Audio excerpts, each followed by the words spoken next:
ನಮಸ್ಕಾರ ಆತ್ಮೀಯರೇ, ಹಂಸಯೋಗದ ಯೂಟ್ಯೂಬ್ ಕಾರ್ಯಕ್ರಮಕ್ಕೆ ಸ್ವಾಗತ ಸುಸ್ವಾಗತ. ಮುಂದುವರಿದಂಥ ಮುದ್ರೆಯ ಭಾಗ. ಈಗ ಕೆಲವೊಬ್ಬರಿಗೆ ಇನ್ನೂ ನಕಾರಾತ್ಮಕ ಶಕ್ತಿ ಎಷ್ಟೋ ಜನಗಳಿಗೆ ಇರುವಂಥದ್ದು ಹಾಗೆ ಇರುತ್ತೆ. ಈಗಾಗಲೇ ಎಷ್ಟೋ ಮುದ್ರೆಗಳನ್ನು ಹೇಳಿದ್ದೀನಿ. ನಕಾರಾತ್ಮಕ ಶಕ್ತಿಯನ್ನು ಹೋಗಲಾಡಿಸುವುದು ಹೇಗೆ, ಅದನ್ನು ತಡೆಯುವಂಥದ್ದು ಹೇಗೆ ಎನ್ನುವಂಥದ್ದು. ಆದರೆ ನಕಾರಾತ್ಮಕ ಶಕ್ತಿ ಎನ್ನುವಂಥದ್ದು ಹೇಗೆ ಉಲ್ಬಣಗೊಳ್ಳುತ್ತೆ ಅನ್ನುವಂಥದ್ದನ್ನು ಹೇಳೋದಕ್ಕೆ ಸಾಧ್ಯವಿಲ್ಲ. ಶಬ್ದಗಳಿಂದ ಉಂಟಾಗುತ್ತೆ, ಒಂದು ದೃಶ್ಯಗಳನ್ನು ನೋಡುವುದರಿಂದ ಉಂಟಾಗುತ್ತೆ, ನಾವು ಮಾತಾಡೋದರಿಂದ ಉಂಟಾಗುತ್ತೆ, ನಮ್ಮ ವರ್ತನೆಯಿಂದ ಕೂಡ ಉಂಟಾಗುತ್ತೆ. ನಾವು ಮಾಡುವಂಥ ಕೆಲಸದಲ್ಲಿ ಏನೇ ಮಾಡಿದರೂ ಕೂಡ ಈ ಥರ ಸಣ್ಣ ಸಣ್ಣದನ್ನು ನಮಗೆ ಎಡರು ತೊಡರುಗಳನ್ನು ಮಾಡಿ ದೊಡ್ಡದಾಗಿ ಪರಿಣಾಮ ಬೀರಿ ಅದನ್ನು ನಮ್ಮ ಎಲ್ಲೋ ಒಂದು ಕಡೆ ನಮ್ಮನ್ನು ತಳ್ಳುವಂಥ ಕೆಲಸ, ನಮಗೆ ಆಗೋದಿಲ್ಲ ಎನ್ನುವಂಥ ಕೆಲಸಕ್ಕೆ ಸಡನ್ನಾಗಿ ನಾವು ಡಿಸೈಡ್ ಮಾಡಿಬಿಡ್ತೀವಿ. ಅದೇ ನಕಾರಾತ್ಮಕ ಶಕ್ತಿ. ಕೆಟ್ಟದಾಗಿ ಆಲೋಚನೆ ಮಾಡುವುದೇ ನಕಾರಾತ್ಮಕ ಶಕ್ತಿ. ಅದನ್ನು ನಾವು ಬಿಡಬೇಕು ಆಗುತ್ತೆ. ಮೊದಲನೆಯದಾಗಿ ಅದನ್ನು ಬಿಡಬೇಕಂದ್ರೆ ನಮ್ಮ ಜೀವನ ಶೈಲಿ ಎನ್ನುವಂಥದ್ದನ್ನು ಒಂದು ಸ್ವಲ್ಪ ಬದಲಾವಣೆ ಮಾಡ್ಕೋಬೇಕು. ಒಳ್ಳೆಯ ಮಾತುಗಳನ್ನು ಹಾಡಬೇಕು, ಒಳ್ಳೆಯ ವಿಚಾರಗಳನ್ನೇ ಕೇಳಬೇಕು, ಒಳ್ಳೆಯ ಆಚಾರಗಳನ್ನೇ ಮಾಡ್ತಾ ಬರಬೇಕು. ಹಾಗೆ ಏನಾಗುತ್ತೆ, ಇದು ದಿನೇ ಕಮ್ಮಿ ಆಗ್ತಾ ಬರುತ್ತೆ. ಅದು ಎಷ್ಟು ದಿನಕ್ಕೆ ಕಮ್ಮಿ ಆಗುತ್ತೆ ಅನ್ನುವಂಥದ್ದು ಹೇಳೋದಕ್ಕೆ ಆಗುವುದಿಲ್ಲ. ಅದು ನೀವು ಹೇಗೆ ಅದನ್ನು ಕಾರ್ಯರೂಪಕ್ಕೆ ಇಳಿಸ್ತೀರಿ ಅದರ ಮೇಲೆ ಇದು ನಿರ್ಧಾರ ಆಗಿರುತ್ತೆ ಅಷ್ಟೇ. ಇಂದಿನ ಮುದ್ರಾ ಅಷ್ಟೇ ಮಹತ್ವಪೂರ್ಣವಾಗಿದೆ. ಮೊದಲು ಲಾಭಗಳನ್ನು ಹೇಳ್ತೀನಿ. ಎಷ್ಟೋ ರೀತಿಯಾದ ದೋಷಗಳು ಅಂತ ಹೇಳ್ತಾರೆ. ದೋಷಗಳಂದರೆ ನಕಾರಾತ್ಮಕ ಶಕ್ತಿನೇ. ಅಂದರೆ ಈಗ ಬ್ರಹ್ಮಹತ್ಯೆ ದೋಷ, ನಾಗದೋಷ, ಸರ್ಪದೋಷ, ಯಾವುದೇ ದೋಷಗಳಿರಲಿ, ನಾನು 2-3 ಹೇಳಿರ್ಬೋದು ಅಷ್ಟೇ.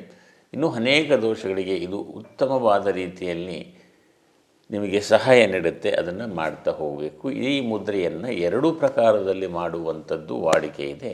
ಈ ಮುದ್ರೆಯ ಹೆಸರು ಅಧೋಮುಖ ಅಂತ. ಈ ಆಸನಗಳಲ್ಲಿ ನಾವು ಅಧೋಮುಖ ಶ್ವಾನಾಸನ ಅಂತ ಮಾಡ್ತೀವಿ. ಅದೇ ರೀತಿ ನಮ್ಮ ಅಧೋಮುಖವಾಗಿ ಇರುವಂಥ ನಕಾರಾತ್ಮಕ ಶಕ್ತಿಯನ್ನು ಮೇಲಕ್ಕೆ ಎತ್ತುವುದಕ್ಕೆ ನಾವು ಕೆಳಗಡೆ ಹೋಗಿ ನಾವು ಮೇಲೆ ಎತ್ತಬೇಕು ಅನ್ನುವಂಥದ್ದಕ್ಕೆ ಈ ಅಧೋಮುಖ ಮುದ್ರೆ ನಿಮಗೆ ಸಹಾಯ ನೀಡುತ್ತೆ. ಎಷ್ಟೇ ಕೆಳಮಟ್ಟದಿರಿ ಅದು ಚಿಂತೆ ಮಾಡಿಬಿಡಿ, ಇದನ್ನು ಮೇಲೆ ಎತ್ತುವಂಥ ಕೆಲಸ ಮಾಡುತ್ತೆ. ನೀವು ನಂಬಿಕೆಯಿಂದ ಮಾಡಿದಾಗ ಮಾತ್ರ. ಬನ್ನಿ ಆ ಮುದ್ರೆ ಹೇಗೆ ಅನ್ನುವಂಥದ್ದನ್ನು ನೋಡೋಣ. ಮೊದಲಿಗೆ 2 ಕೈಗಳನ್ನು ಈ ರೀತಿ ತರುವಂಥದ್ದು. ಈಗ ನಿಧಾನಕ್ಕೆ ಈ ರೀತಿ ಜೋಡಿಸಬೇಕು. ಈ ಪೊಸಿಷನ್ ಹೆಬ್ಬೆಟ್ಟನ್ನು ಈ ರೀತಿ ಟಚ್ ಮಾಡಬೇಕು. ಆನಂತರ ಕೈಗಳೆರಡನ್ನು ಈ ರೀತಿ ರಿವರ್ಸ್ ಮಾಡಬೇಕು. ಈ ರೀತಿ ಮಾಡುವಂಥದ್ದೇ ಅಧೋಮುಖ ಮುದ್ರ. ಈ ಮುದ್ರೆಯನ್ನು ಇನ್ನೊಂದು ರೀತಿಯಲ್ಲಿ ಮಾಡುವಂಥದ್ದು ವಾಡಿಕೆ ಇದೆ. ಅದನ್ನು ಕೂಡ ನಿಮಗೆ ತೋರಿಸ್ತೀನಿ. 2 ಪ್ರಕಾರದಲ್ಲಿದೆ. ಅದನ್ನು ನೀವು ಯಾವುದು ಬೇಕಾದರೂ ಮಾಡಬಹುದು. ಮೊದಲಿಗೆ 2 ಕೈಗಳನ್ನು ಈ ರೀತಿ ತರುವಂಥದ್ದು. ಆನಂತರ ಈ ಬೆರಳುಗಳನ್ನು ಈ ರೀತಿ ಮಡಚುವಂಥದ್ದು. ಈ ಒಂದಕ್ಕೊಂದು ಕೈಗಳನ್ನು ಈ ರೀತಿ ಟಚ್ ಮಾಡಬೇಕು. ಈ ಪೊಸಿಷನ್ ಹಾಗೆ ಇಟ್ಕೊಂಡು ಹೆಬ್ಬೆಟ್ಟನ್ನು ಈ ರೀತಿ ನೇರ ಇರಿಸುವಂಥದ್ದೇ. ಇದೂ ಕೂಡ ಅಧೋಮುಖ ಮುದ್ರೆ ಆಗುತ್ತೆ. 2ರಲ್ಲಿ ನೀವು ಯಾವುದು ಬೇಕಾದರೂ ಮಾಡಿ, ತೊಂದರೆ ಇಲ್ಲ. ಈ ಪೊಸಿಷನ್ ನೋಡಿ, ಮೇಲ್ಮುಖವಾಗಿ ನಾನು ತೋರಿಸ್ತೀನಿ. ಈ ಪೊಸಿಷನ್ನಿಂದ ಈ ರೀತಿ ತರುವಂಥದ್ದು. ಈ ಥರ ಮತ್ತೆ ಮಾಡಬಾರ್ದು. ಪೂರ್ತಿ ಈಗ ಬೆರಳುಗಳನ್ನು ಪೂರ್ತಿ ಒಳಭಾಗಕ್ಕೆ ಮಡಚಿ ಈ ರೀತಿ ಇರಿದು ಮಾಡಬಾರ್ದು ಯಾವುದೇ ಕಾರಣಕ್ಕೂ. ಈ ರೀತಿ ಫಸ್ಟನೇ ಗಿಣ್ಣಿಗೆ ಅಲ್ಲಿ ಮೇಲ್ಮುಖವಾಗಿ ಆಗಲಿ ಹಿಂದೆ ಮಾಡಿರುವಂಥದ್ದು ಈ ರೀತಿ ಈ ಟಚ್ ಆಗಿರುವಂಥದ್ದು. ಇದರಲ್ಲಿ ಈ ಪೊಸಿಷನ್ನ ಟಚ್ ಮಾಡಿ ಮೇಲ್ಮುಖವಾಗಿ ಇರಿಸುವಂಥದ್ದು. ಕೆಲವೊಬ್ಬರಿಗೆ ಈ ಗಿಣ್ಣು ನೋವುಗಳು ಬರುತ್ತೆ. ಸ್ವಲ್ಪ ಅಂಥವರು ನೋಡಿಕೊಂಡು ಅಭ್ಯಾಸ ಮಾಡುವಂಥದ್ದು ಮಾಡಿ. ಇದು ಅಷ್ಟೇ. ಈಗ ಇದನ್ನು ನಿಮ್ಮ ಭುಜಗಳ ಸಾಮರ್ಥ್ಯ, ಕೈಗಳ ಸಾಮರ್ಥ್ಯ ಹೆಚ್ಚು ಇದ್ದಾಗ ಧ್ಯಾನ ಮತ್ತು ಪ್ರಾಣಾಯಾಮದಲ್ಲಿ ಕೂಡ ಈ ಮುದ್ರೆಯನ್ನು ಬಳಸಬಹುದು. ತುಂಬ ಅನುಕೂಲ ಆಗುತ್ತೆ. ಮತ್ತಷ್ಟು ಮಗದಷ್ಟು ಅನುಕೂಲ. ಎಲ್ಲ ಮುದ್ರೆಗಳು ಎಲ್ಲರಿಗೂ ಕೂಡ ಪ್ರಾಣಾಯಾಮ ಬರುವುದಿಲ್ಲ. ಕೆಲವರಿಗೆ ಬರುತ್ತೆ, ಕೆಲವರಿಗೆ ಬರುವುದಿಲ್ಲ ಅಂಥೇಳಿ ಗೊಂದಲ ಬೇಡ. ನೀವು ಸಹಜವಾಗಿ ಕೂತಾಗ ಮಾಡಬಹುದು ಅಷ್ಟೆ. ಇದರಲ್ಲಿ ಮುಖ್ಯವಾಗಿ ಗಮನಿಸುವಂಥದ್ದು ಅಗ್ನಿತತ್ವವನ್ನು ಹೆಚ್ಚು ಮಾಡುವಂಥ ಕೆಲಸ ಮಾಡುತ್ತೆ ಈ ಅಧೋಮುಖ ಮುದ್ರ. ಒಂದಕ್ಕೊಂದು ಬೆರಳುಗಳನ್ನು ಟಚ್ ಮಾಡಿದಾಗ ಏನಾಗುತ್ತೆ, ಈ ರೀತಿ ಹುಟ್ಟುತ್ತೆ. ಮತ್ತು ಈ ಪೊಸಿಷನಲ್ಲಿ ಕೂಡ ಈ ರೀತಿ ಇರಿದಾಗ ಕೂಡ ಅಷ್ಟೇ ಫೈರ್ ಎಲಿಮೆಂಟು ಮೇಲ್ಮುಖವಾಗಿ ಅರಿಯುವಂಥ ಕೆಲಸ ಮಾಡುತ್ತೆ. ಇದು ಈ ಪೊಸಿಷನ್ನಿಂದ ಹೀಗೆ, ಇದು ಹೀಗೆ ಟಚ್ ಆಗಿರುತ್ತೆ, ಇದು ಹೀಗಿರುತ್ತೆ ಅಷ್ಟೇ. ಹಾಗೆ ಸೀನಿಯರ್ ಸಿಟಿಜನ್ 60+ ಆದಂಥವರಿಗೆ ಒಂದು ಸ್ವಲ್ಪ ವಾಯುವಿನ ತತ್ವದ ಒಂದು ಸ್ವಲ್ಪ ಕೊರತೆ ಇರುತ್ತೆ. ವಾಯುವಿನ ತತ್ವ ಅಷ್ಟೇ ಅಲ್ಲದೆ ಆಕಾಶ ತತ್ವ ಮತ್ತು ಅಗ್ನಿ ತತ್ವ ಎರಡೂ ಕೂಡ ಕ್ಷೀಣಿಸ್ತಾ ಬರುವುದರಿಂದ ಕೆಲವೊಮ್ಮೆ ಆಲೋಚನೆಯಲ್ಲಿ ವ್ಯತ್ಯಾಸಗಳಾಗುತ್ತೆ. ಬ್ಯಾಲೆನ್ಸ್ ಕೂಡ ಆಗದೇ ಇರುವುದರಿಂದ ನಡೆಯೋದಕ್ಕೆ ಕೂಡ ಕಷ್ಟ ಆಗುತ್ತೆ.